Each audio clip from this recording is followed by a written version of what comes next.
বিসমিল্লাহির রহমানির রহিম। জার্মান ভাষা A1 যারা ঘরে বসে নিজে, নিজে শিখতে যাচ্ছেন, তাদের জন্য এই ভিডিওটি খুবই সহজ হবে। তো একটা ভাষা শেখার জন্য প্রথমেই শুরু করতে হয় বর্ণমালা দিয়ে। এক্ষেত্রে সবথেকে গুরুত্বপূর্ণ হচ্ছে সঠিকভাবে জার্মান ভাষা উচ্চারণ করার জন্য বর্ণমালাগুলো উচ্চারণ করা। তো আজকে আমি জার্মান বর্ণমালা নিয়ে কথা বলবো। এটা জার্মানের ফার্স্ট ক্লাস A1 এর জন্য। তো যারা নিজে, নিজে ঘরে বসে জার্মান ভাষা শিখতে চাচ্ছেন, আশা করছি ভিডিওটি আপনাদের জন্য কাজে আসবে। জার্মান বর্ণমালা ইংরেজি বর্ণমালার মতোই। এক্ষেত্রে মোট বর্ণমালা হচ্ছে ৩০ টি। ২৬ টি বর্ণমালা হচ্ছে এক্সাক্ট ইংলিশ ABCD যে আমরা A থেকে Z পর্যন্ত শিখি সেরকমই। আর বাকি ৪ টি হচ্ছে umlaut দিয়ে করা। তো এক্ষেত্রে উচ্চারণটা একটু ডিফারেন্ট আছে, বাকি সব দেখতে একই রকম। তো চলুন উচ্চারণগুলো দেখে নিই। আমরা নরমালি ভাষার ABCD উচ্চারণ করি A, B, C, D এইভাবে। তবে জার্মানিতে একটু ডিফারেন্ট হয়। সেক্ষেত্রে আমি এখানে বাংলা দিয়ে লিখে রেখেছি। তো আপনাদের সুবিধার্থে আমি নিজেই উচ্চারণ করে রিপিট করছি। A, B, C, D, E, F, G, H, I, J, K, L, M, N, O, P, Q, R, S, T, U, V, W, X, Y, Z।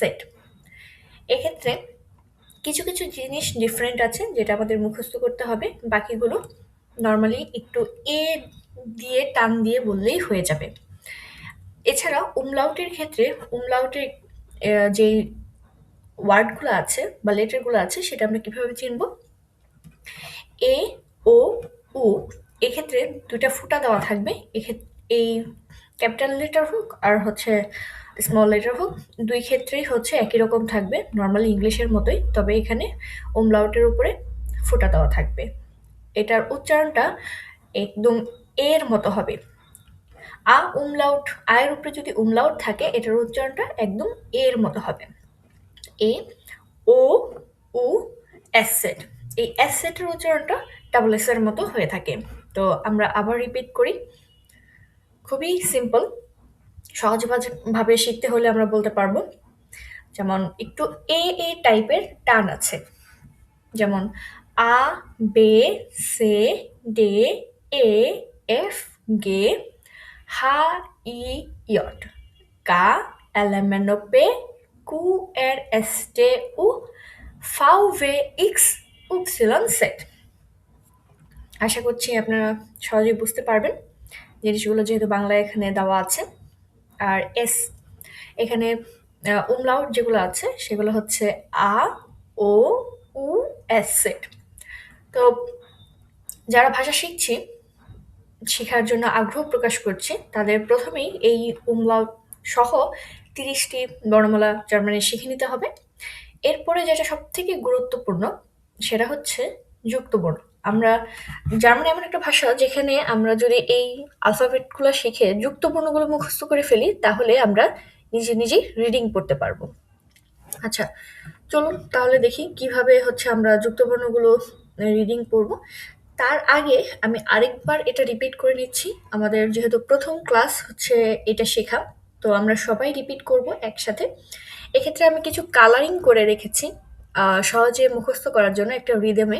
যেমন আ, বে, সে, ডে, এ, এফ, গে, আ, বে, সে, ডে, এ, এফ, গে, হা, ই, yacht, হা, ই, yacht, কা, এলেমেনো pay, কা, এলেমেনো pay, কু, এর, S, টে, উ, কু, এর, এস, টে, উ, ফাউ, ভে, ইক্স, ফাউ, ভে, ইক্স, উপসিলন, সেট। আশা করি সবাই বুঝতে পেরেছেন। এক্ষেত্রে umlaut-এর উচ্চারণগুলো হবে এ, ও, উ, S set, A, uh, uh, S set.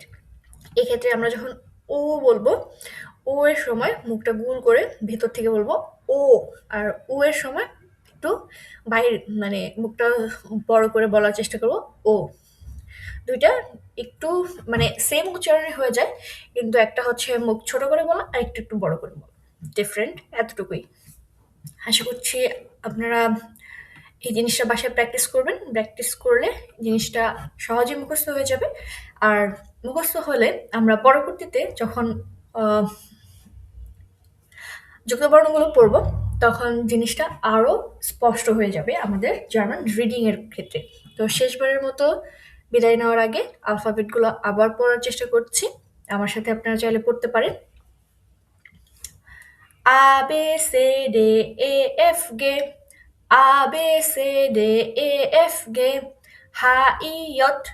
H, I, J. K, L, M, N, P. K, L, M, N, P. Q, R, Q, R, S, T, U. Q, R, S, T, U. V, V, X. V, V, X. Y, Z. আশা করছি সবাই ভালো থাকবেন। আল্লাহ হাফেজ। Next ক্লাসে আমরা যুক্ত বর্ণ নিয়ে কথা বলবো।